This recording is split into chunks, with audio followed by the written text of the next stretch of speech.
আমার করুণাময় মালিক, এই যে আমি আজ আপনার দিকে ফিরতে চাই, ভালো হতে চাই, আপনার সন্তুষ্টির পথে চলতে চাই, কিন্তু আমার জীবনের সবচেয়ে বড় বাধা হলো আমার ফেলে আসার সময় আমার অন্ধকার অতীত। সেই অতীতের ভুল, পাপ আর ব্যর্থতাগুলো এক অদৃশ্য শিকলের মতো আমার পা টেনে ধরে।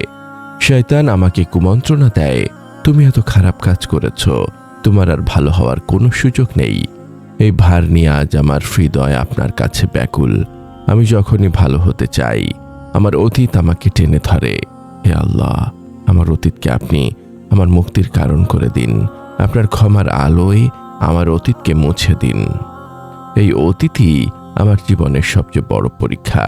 ইয়া আল্লাহ, এই ভার থেকে মুক্তি না পেলে আমার পক্ষে নতুন করে আপনার দিকে ফেরা অসম্ভব। আপনার ভালোবাসা, আপনার দয়া, আপনার ক্ষমার মাধ্যমেই আমি এই ভারমুক্ত হতে চাই।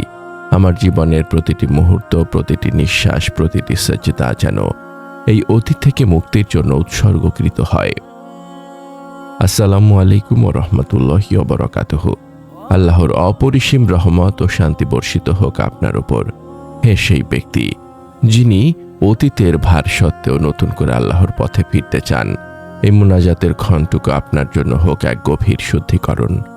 যখন আপনার হৃদয় অতীতের ভুলের জন্য লজ্জিত, তখন এই ফিসফিসানি যেন আপনার আত্মাকে সেই কাঙ্ক্ষিত শক্তি এনে দেয় যা শুধু আল্লাহর অনন্ত ক্ষমার প্রত্যাশায় নিহিত। এই পরম বার্তাটি আপনার আত্মার মুক্তির জন্য, কারণ আল্লাহ ক্ষমা করতে ভালোবাসেন। এই বার্তা অন্যদের কাছে পৌঁছে দিতে আমাদের ওয়েবসাইট www.ummahkonth.com যুক্ত থাকুন। যদি এ মোনাজাত আপনার হৃদয়ের গভীরে স্পর্শ করে, তবে একটি লাইক, একটি আবেগঘন মন্তব্য এবং শেয়ারের মাধ্যমে আপনিও এই ইবাদতের দাওয়ার সঙ্গী হতে পারেন। আপনার প্রতিটি সমর্থন, আপনার প্রতিটি সাবস্ক্রিপশন, তা যেন আপনার জন্য অতীত থেকে মুক্তির কারণ হয়। হে আমার মালিক, আমার রব, আমি যখনই ভালো হতে চাই, আমার অতীত আমাকে টেনে ধরে, কিন্তু আমি জানি আপনার ক্ষমা আমার অতীতের চেয়ে অনেক বড়। আপনি তো পবিত্র কোরআনে বলেছেন, বলো, হে আমার বান্দারা, যারা নিজেদের ওপর বাড়াবাড়ি করেছে, তোমরা আল্লাহর রহমত থেকে নিরাশ হও না। নিশ্চয়ই আল্লাহ সমস্ত গুনাহ ক্ষমা করে দেন। নিশ্চয়ই তিনি ক্ষমাশীল, পরম দয়ালু। সূরা জুমার আয়াত 53। হে আল্লাহ, আপনার এই আয়াতই আমার আশা। আমার প্রতিটি আস্তাগফিরুল্লাহ যেন আমার নফসকে দুর্বল করে দেয় এবং আমার অতীতকে মুছে দেয়। আপনার ভালোবাসার সাগরে আমি ডুবে যেতে চাই। এই নিমজ্জন আমার অতীতের সমস্ত পাপকে ধুয়ে দেবে। আমার এই জিকিরের জবান, হে আল্লাহ, যেন সব সময় আপনার এই পবিত্র ক্ষমা কামনা করে। আমি যখন আপনার জিকির করি, আমার সব হতাশা কেটে যায়, কারণ আপনার জিকির হলো অতীতের ভারমুক্ত হওয়ার শ্রেষ্ঠ উপায়। আপনি আমাকে এত ভালোবাসেন, তাই আমি জানি এই বারবার ক্ষমা চাওয়াই আপনার ভালোবাসার পথে অবিচল থাকার শক্তি। আমার প্রতিটি দিন যেন হয় আপনার পথে একটি নতুন শুরু নিয়ে আসে, যেখানে আমার অতীত আমাকে আর টেনে ধরে না। জিকির, অতীতের ভার মুক্তির শক্তি ও নতুন শুরু। হে রব, অতীতের ভার থেকে মুক্তি পেয়ে নতুন করে শুরু করতে আমার প্রয়োজন আপনার জিকিরের শক্তি ও আপনার ইখলাস। গুনাহ ঝরা জিকির ও তওবা। অতীতকে পেছনে ফেলার একমাত্র পথ হলো আপনার কাছে আন্তরিক তওবা। আমার প্রতিটি কান্না আপনি দেখছেন, আর এই অশ্রু আমার অতীতের ভুলের অনুতাপ। আমার প্রতিটি জিকির আমার গুনাহগুলোকে ঝরিয়ে দেয়। এই গুনাহ ছড়া জিকিরই আমার অন্তরকে অতীতের ভার থেকে হালকা করে তোলে। সেজদা ও নৈকট্য। আমার প্রতিটি সেজদা যেন আমার আর আপনার মাঝখানের পর্দা সরিয়ে দেয়। সেজদাই হলো আপনার কাছে পূর্ণ আত্মসমর্পণের চূড়ান্ত মুহূর্ত। এই সেজদার মাধ্যমে আমি আপনার নৈকট্য লাভ করি এবং আমার প্রতিটি সেজদা যেন আমার জান্নাতের পথ সহজ করছে। এই সেজদা আমার নফসের ওপর বিজয়ী হওয়ার শক্তি চুকায়, যা আমাকে অতীতের দিকে ফিরে যেতে বাধা দেয়। আপনার ইশারা ও দাসত্ব। আমি যখন ভাবি আমার প্রতিটি মুহূর্ত আপনারই ইশারায় চলছে, তখন আমার হৃদয় আপনার প্রতি পূর্ণ আত্মসমর্পণে নতজানু হয়। এই দাসত্ব আমাকে মনে করিয়ে দেয় যে অতীতের যে আপনার ভবিষ্যতের আদেশই আমার জন্য বেশি গুরুত্বপূর্ণ। আমার অন্তরে আপনার ভালোবাসার আগুন জ্বালিয়ে দিন, যা অতীতের সমস্ত মন্দ স্মৃতিকে ভস্ম করে দেয়। রাসূলুল্লাহ সাল্লাল্লাহু আলাইহি ওয়াসাল্লামের অনুসরণ ও শেষ জিকির। আমি আপনার নবী সাল্লাল্লাহু আলাইহি ওয়াসাল্লামের উম্মত হওয়ার সৌভাগ্য রক্ষা করতে চাই। আর অতীতের ভুলের জন্য থেমে থাকা উম্মতের কাজ নয়, অতীতের ভুল সংশোধনের শ্রেষ্ঠ পথ।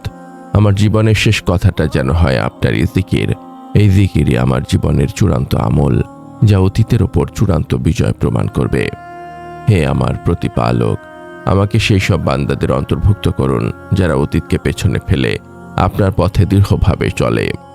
আমাকে সেই সৌভাগ্য দিন যেন আমি সেই মুমিনদের অন্তর্ভুক্ত হতে পারি যারা আপনার ভালোবাসা পেয়ে দুনিয়ার সমস্ত চাওয়া ভুলে যায়। আমার এই অন্তরকে আপনার জিকিরে নূর দিয়ে ভরিয়ে দিন, যা অতীতের অন্ধকার দূর করে দেবে। আমি আপনার কাছে পানাহ চাই, ইয়া আল্লাহ, আমার অতীত যেন কোনো অবস্থাতেই আমাকে আপনার পথ থেকে বিচ্যুত না করে। আমার নীরব কান্নাগুলো যেন আমার অন্তরকে আপনার রহমত লাভের জন্য উন্মুক্ত করে দেয়। আমি তওবা করছি আল্লাহ, আমার জীবনের সমস্ত ভুলের জন্য আমি অনুতপ্ত। আমার এই জিকিরকে আপনি কবুল করুন এবং আমার অন্তরকে আপনার অনন্ত দয়া ও করুণা দিয়ে পূর্ণ করে দিন। অতীতের ভার থেকে মুক্তি ও নতুন শুরুর জন্য চূড়ান্ত প্রার্থনা। হে আল্লাহ, হে আরশের মহান মালিক, হে ক্ষমাশীল, হে দয়ালু, আপনার কাছে আজ আমাদের এই আকুল মোনাজাত। আমাদের জীবনের অতীতের সমস্ত পাপ ও ভুলের ভার থেকে আপনি মুক্তি দিন। আমাদের অন্তরকে আপনি আপনার পবিত্র জিকিরের নূর দিয়ে এমনভাবে ভরিয়ে দিন যেন আপনার দিকে ফেরার প্রতিটি পদক্ষেপ আমার জন্য নতুন শুরুর কারণ হয়। ইয়া আল্লাহ, আমাদের জবানকে গীবত, মিথ্যা ও নফসের প্ররোচনা থেকে পবিত্র রাখুন। আমাদের মা, বাবা, আত্মীয় স্বজন এবং সকল মুমিনকে ক্ষমা করুন যারা আপনার ক্ষমার আশায় জীবন কাটিয়েছেন। তাদের কবরকে জিকিরের নূর দিয়ে আলোকিত করুন। হে আমার মালিক, আমাদের জীবনের সকল কষ্ট, হতাশা ও ব্যর্থতা দূর করে দিন। আমাদেরকে হালাল রিজিক দান করুন এবং আমাদেরকে আপনার ওপর পূর্ণ ভরসা রাখার তৌফিক দিন। আমাদের ইবাদতকে কবুল করুন, বিশেষ করে আমাদের সালাত, সিয়াম ও জিকিরকে, এবং আমাদের ত্রুটিপূর্ণ ইবাদতগুলো আপনার দয়া ও ভালোবাসা দিয়ে ঢেকে দিন। আমাদের হৃদয়কে আপনার ভালোবাসা দিয়ে পূর্ণ করে দিন, যাতে আমাদের প্রতিটি নিঃশ্বাস আপনারই দয়ায় চলে এবং আমরা অতীতের ভুল থেকে শিক্ষা নিয়ে এগিয়ে যাই। হে আল্লাহ, আমাদের মৃত্যু যেন হয় নতুন করে আপনার পথে চলার পর ঈমানের সাথে। আমাদের জীবনের শেষ কথাটা যেন হয় আপনার জিকির এবং ইস্তিগফার। আমাদের জীবনের শেষ কথাটা যেন হয় আপনারই জিকির এবং ইস্তিগফার। কবরের আযাব থেকে আমাদেরকে মুক্তি দিন। হাসরের ময়দানে আপনার আরশের ছায়াতলে আমাদেরকে স্থান দিন। আমাদের জিকিরের নেকি ও সিজদার উসিলায় আমাদের জন্য জান্নাতুল ফিরদৌসের দরজা খুলে দিন, যেখানে আমরা চিরকাল আপনার সান্নিধ্যে থাকব এবং অতীত নিয়ে কোনো অনুশোচনা থাকবে না। আমাদের এই নীরব কান্না ও মোনাজাত আপনার দরবারে কবুল হোক। হে রাব্বুল আলামিন, আমিন। এই পরম বার্তা ছড়িয়ে দিতে আমাদের সাথে থাকুন, সাবস্ক্রাইব করুন এবং শেয়ার করুন।